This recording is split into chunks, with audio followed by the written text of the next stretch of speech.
up on AgweekTV. We'll see how changing food choices among young people are affecting ag. Livestock producers are facing a shortage of the required electronic tags. As our livestock tour continues, we meet a man who got into cattle production full-time after retiring from the DOT. And a Minnesota distillery is mixing up organic cocktails.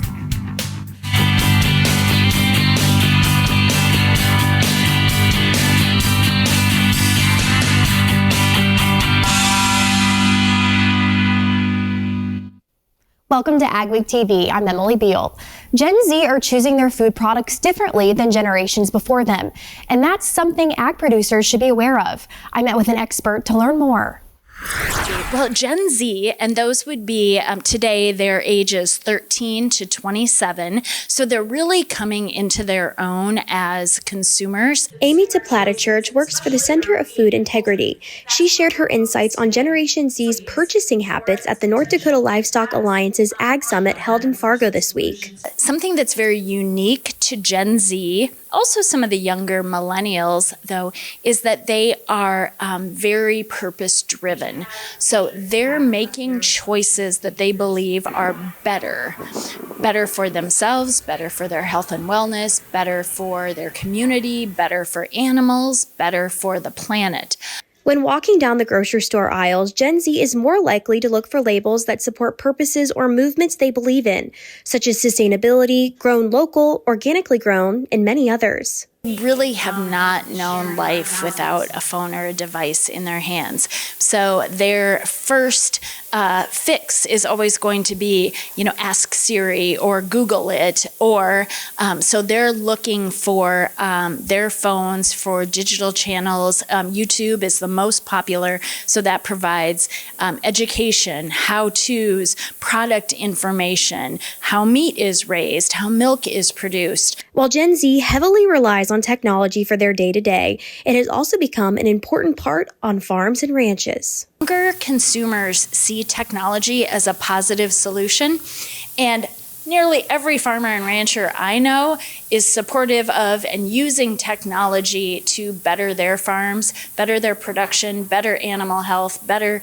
soil health. So technology is something that we can all rally around as helping to produce a better, affordable, healthy, safe food supply. Gen Z is the fastest growing economic power, with estimates of spending $33 trillion by 2030. Electronic identification tags in cattle and bison herds have been mandated for the past 2 months, but as Ariana Schumacher reports, many of the areas of the country have been struggling to get the correct number of tags needed for their livestock inventory. What we are hearing from some veterinarians is that the allotment for the state of South Dakota from the federal government wasn't sufficient, that there's additional needs out there for those free RFID tags being supplied by the federal government. Veterinarians across the country have been struggling to get enough free electronic identification tags for their clients from the USDA. Apparently the money that had been appropriated is not enough money, or it's not going into the right places, which once again does not surprise me at all. And then furthermore, it appears as though there are some supply side issues that are probably limiting the number of those tags which have been made available to the producers. If there aren't enough tags supplied by the USDA, producers and veterinarians are responsible for buying their own. Well, then the shift in cost goes to the farmer and rancher. Rounds sent a letter to the USDA requesting that they reconsider implementing the mandate, specifically due to the lack of tag infrastructure. We did not get a response back, which doesn't surprise us. So in the meantime, we will be working with some of our other ag leaders within the Senate to probably put together an additional piece of legislation that would be designed to prohibit this particular rule from going into effect. We've got some time to do that, but nonetheless, it's frustrating. If veterinarians are short on tags, Thompson encourages them to continue communicating with their local USDA Veterinarian Services office.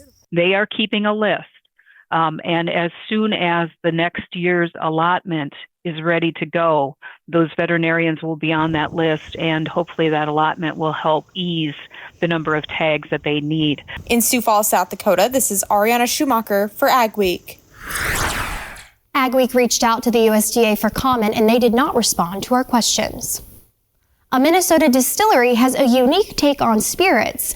Loon Liquors works with local farmers to offer high-quality organic spirits and pre-mixed cocktails.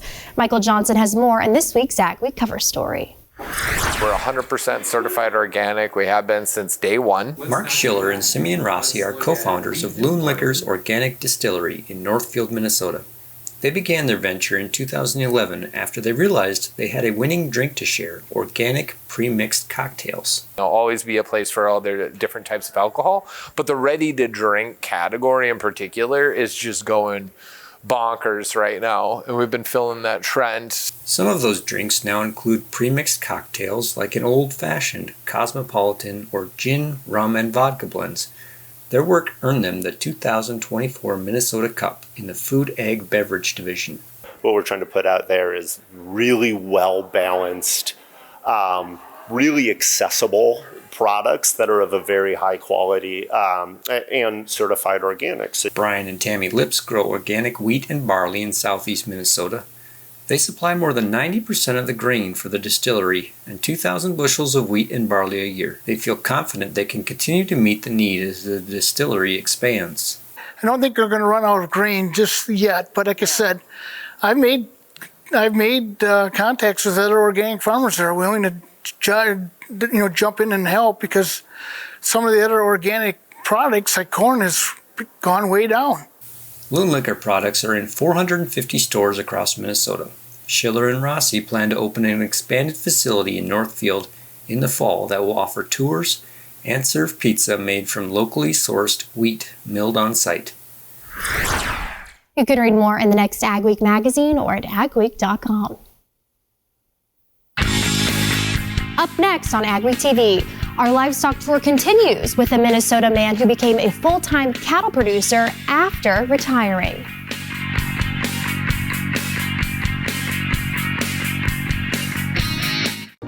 There's no easy button, no guarantees, or promises of a good year. This is farming. It's unpredictable and demanding, with long days and sometimes stressful nights. It's weathering the storms and coming out successful. Farming isn't for everyone. We thank those who make it their life, because it is for everyone. Powerful genetics at an incredible value. Join us for Olson's Red Power Bull Sale Thursday, February 20th at the ranch west of Argusville, North Dakota. We'll be selling 70 head of high-quality red Angus and polled Hereford bulls, heifers, and select-bred females. We're celebrating 89 years in the registered cattle business in our heated sale facility. Join us at noon for a great meal before our 1 p.m. sale on Thursday, February 20th, west of Argusville, North Dakota. Introducing the all-new Vatterstadt Tempo K24, designed and built in the U.S.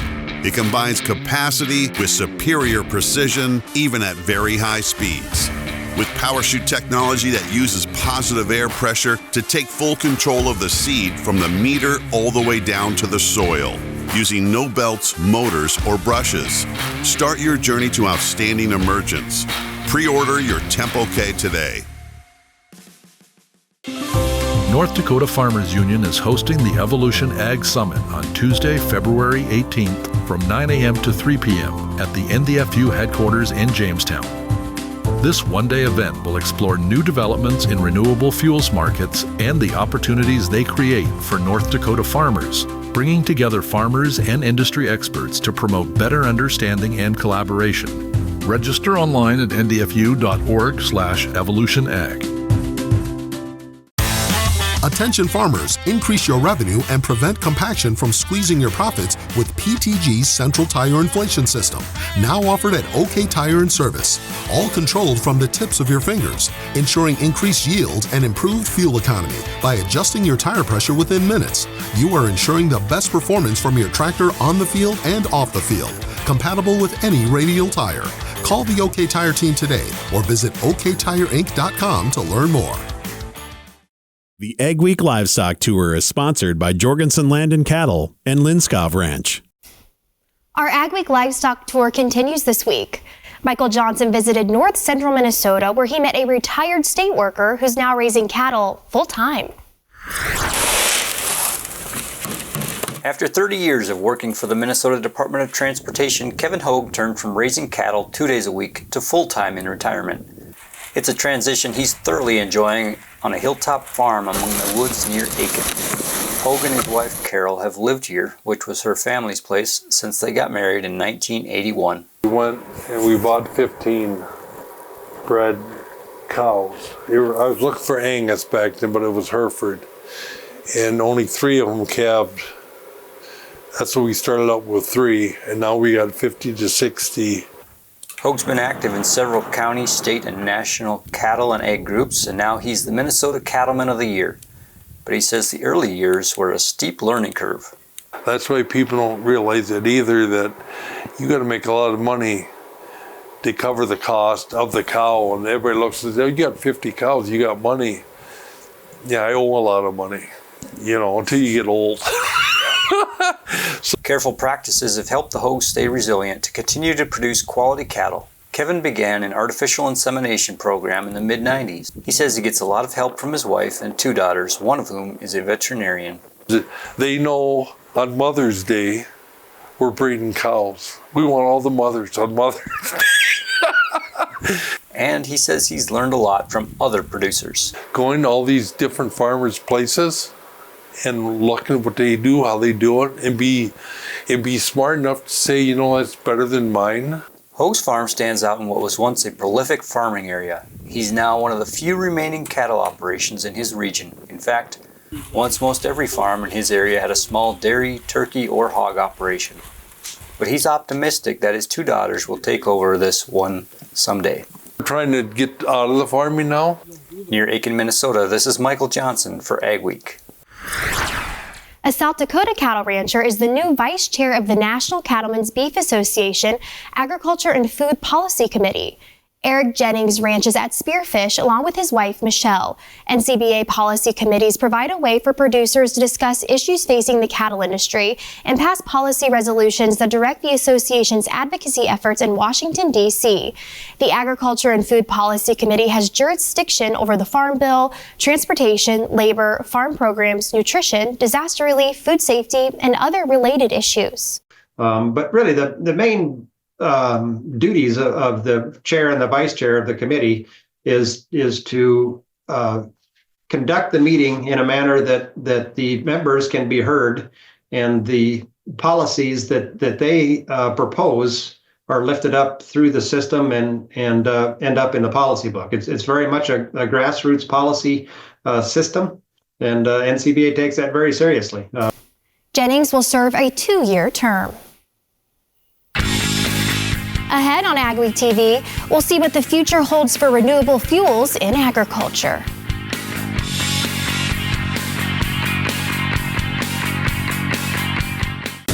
Improve the profitability of your ranch by partnering with Top Herefords. Attend the 25th anniversary bull sale February 14th at the ranch in Grace City, North Dakota.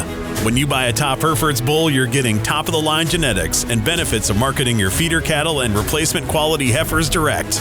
It's a common-sense approach to greater profits on your ranch. View the 2025 catalog on topherefords.com and join us at the bull sale February 14th at 1 p.m.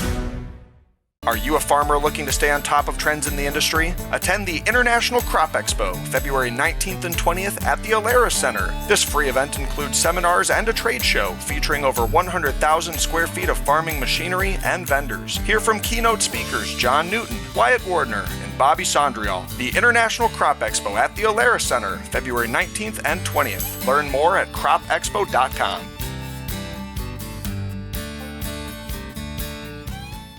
A farmer's work is never done.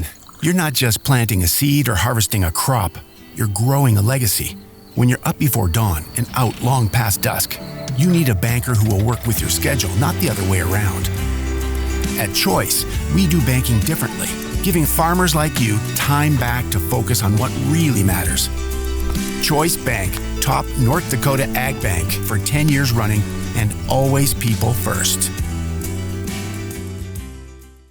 We offer the full lineup of brand products. Big ones are going to be your conveyors, your land rollers, grain carts, high-speed discs. Those are going to be the very popular ones that we see out in the countryside and we like to have on hand here at all times. Brand does a really good job of supporting the products and providing the parts on time and when you need them. For a full line of brand products, give us a call at 701-361-4790 or visit our website at northstar-ag.com.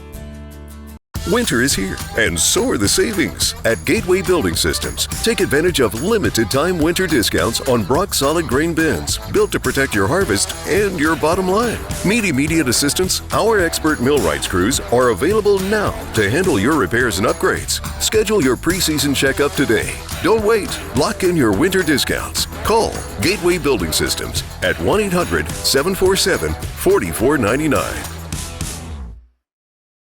AgWeek Weather is sponsored by Bremer Bank. Connect with a banker today at bremer.com. As January comes to a close, what kind of weather can the region expect? Here's Lydia with our AgriWeather Outlook. Checking in on your current snow so far this season, up to 20.5 inches in Grand Forks, a little over a foot, Fargo, Bismarck, a little over 2 feet in Duluth with a current little snow system that has passed through that region, the Arrowhead of Minnesota recently. About 10 inches Minneapolis, only 5 inches in Sioux Falls, which is actually less snow than some of those spots down on the Gulf Coast got within the past couple of weeks with that big snowstorm. Then I wanted to look at, where does this stack up with what's normal for this time of year? And everyone is in a snow drought of some sort. We're about 16 inches behind through the Fargo area. Similar story, Bismarck, nearly 8 inches behind in Grand Forks. Check out Duluth, though. Even with that bigger snow that they just had, 26 inches behind normal snowfall so far this year. 9 inches behind in Rapid City, Sioux Falls, about 18 inches. So a lot of us exceeding a foot when it comes to how far behind we are on snowfall, which of course is leading into a snow drought.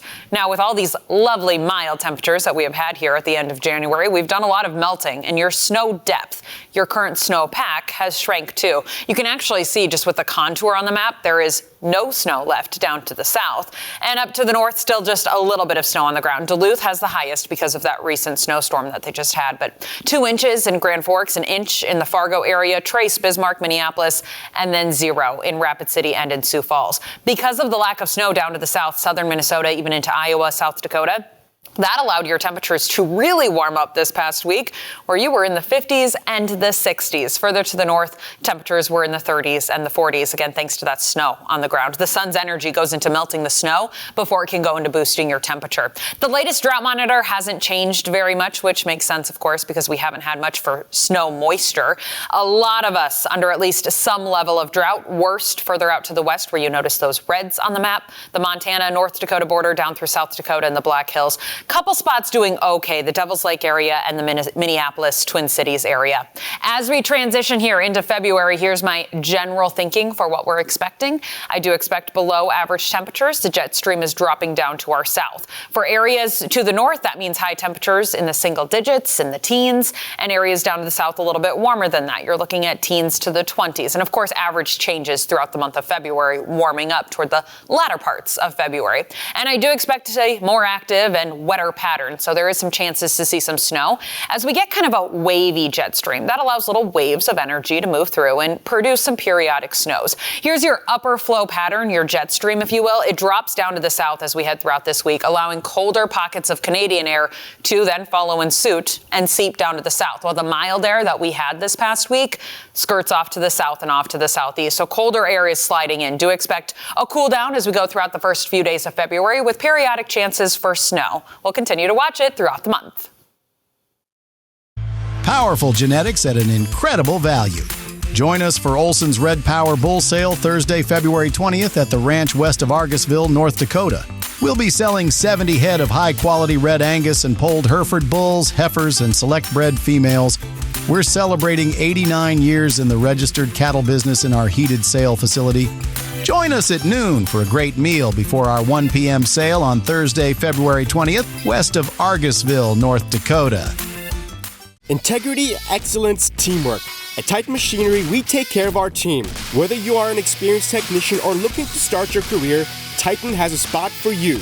Earn a competitive pay with the potential to make in excess of 6 figures. Service techs, come grow with a company that invests in you. Titan Machinery offers company HSA and 401k contributions, affordable health insurance, and a generous tool allowance. Plus, we'll provide all of your uniform and safety gear. Apply today at titanmachinery.com/careers. Looking to add non-GMO conventional and organic soybeans to your rotation this year? Soyco International out of Gary, Minnesota is looking for new farmer contracts for the 2025 season. They have proven marketing strategies, partnered with local agronomy expertise to work alongside and provide the certified seeds needed for their contract growers. Soyco International is offering premium prices to boost your operation's bottom line. Reach out to Sean Young today at 218-350-3863 to answer any questions. At OK Tire, we're here to keep you going, whether you're in the field or on the job site. From heavy-duty replacement tracks and conversion systems, planters to power sports, we have the right solution to tackle every working condition. We even offer a free, no-obligation undercarriage inspection to ensure your equipment is ready to roll. With expert installation and premium brands, OK Track Solutions is here to keep your operation on track. There's no easy button, no guarantees, or promises of a good year. This is farming. It's unpredictable and demanding, with long days and sometimes stressful nights. It's weathering the storms and coming out successful. Farming isn't for everyone. We thank those who make it their life, because it is for everyone. Welcome back to AgweekTV. Joining me now is Matt Perdue with the North Dakota Farmers Union. Matt, you guys are about to hold your 3rd annual Evolution Ag Summit, but this year you guys are focusing on a different topic. Yeah, really excited to have our 3rd annual Evolution Ag Summit. This year our topic is Fuels of the Future. We're talking all about everything that's happening in the renewable fuel space. There's a lot of things happening in the policy world. Obviously, consumer demand driving a lot of shifts in the market. We're going to look at it from a corn, soybean, canola perspective and really get a well-rounded understanding of the shift that's happening in our marketplace. When we are talking about renewable fuels, what are some of those driving demand factors? Yeah, so obviously there's a lot in the federal policy world. You know, there's a lot of conversation about 45Z tax credit. We're starting to get some of the details about how that will shift. Some of the incentives there. You have some states like California with low carbon fuel standards. That's driving demand.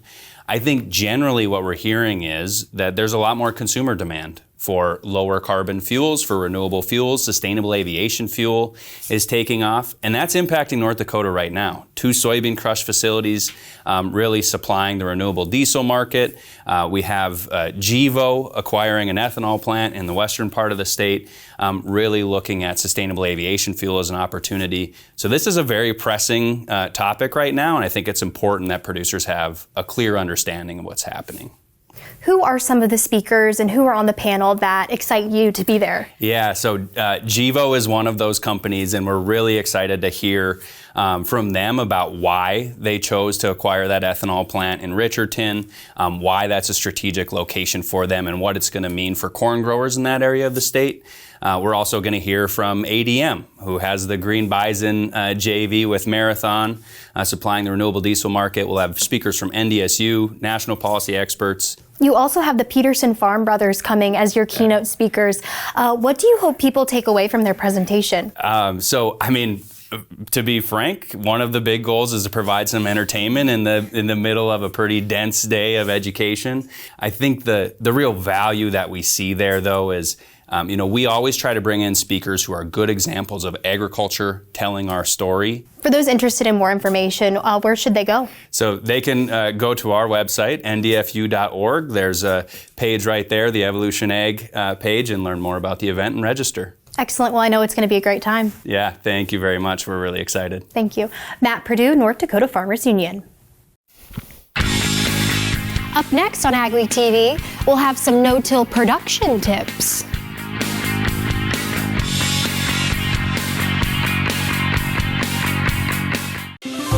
North Dakota Farmers Union is hosting the Evolution Ag Summit on Tuesday, February 18th from 9 a.m. to 3 p.m. at the NDFU headquarters in Jamestown.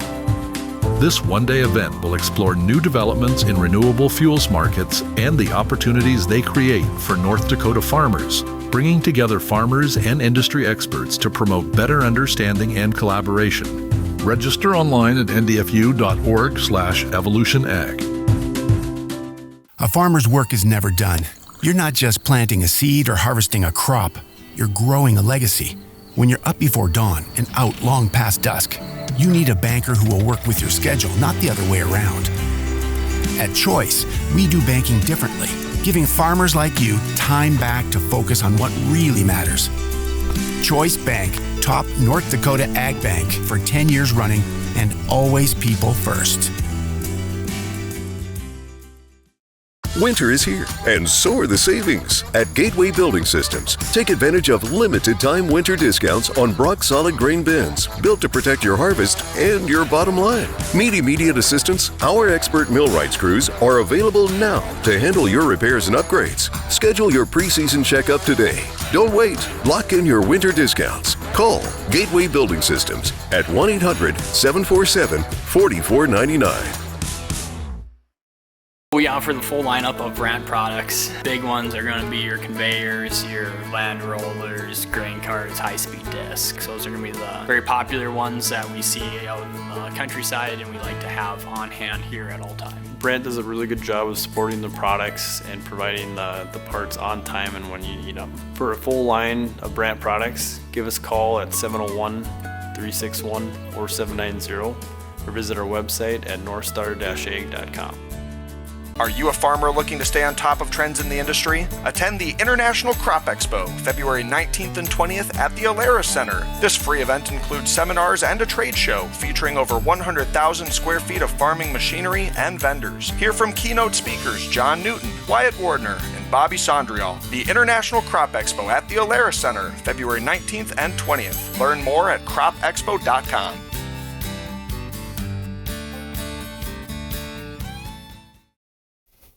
When it comes to no-till farming, the right equipment is key. Paul Jasa, extension engineer at the University of Nebraska, has worked with no-till crop production systems since 1978. He says there are 4 things to consider when buying no-till planters: covering residue, desired seed depth, establishing seed-to-soil contact, and enclosing the seed. It's a systems approach. It's not just parking the tillage tools and jumping in the planter and planting without doing tillage. It is getting the system to work with you.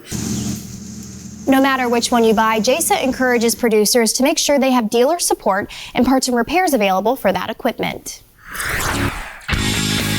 Stories you'll only see on AgWeek.com and the AgWeek magazine this week. The North Dakota legislature is considering bills that would change the way the state's beef checkoff board is filled. And Minnesota will be part of the national milk testing strategy being implemented across the country. We appreciate you watching AgweekTV. Remember to check us out daily on Facebook, Twitter, Instagram, and TikTok to keep up on all your ag news. Have a wonderful week, everyone.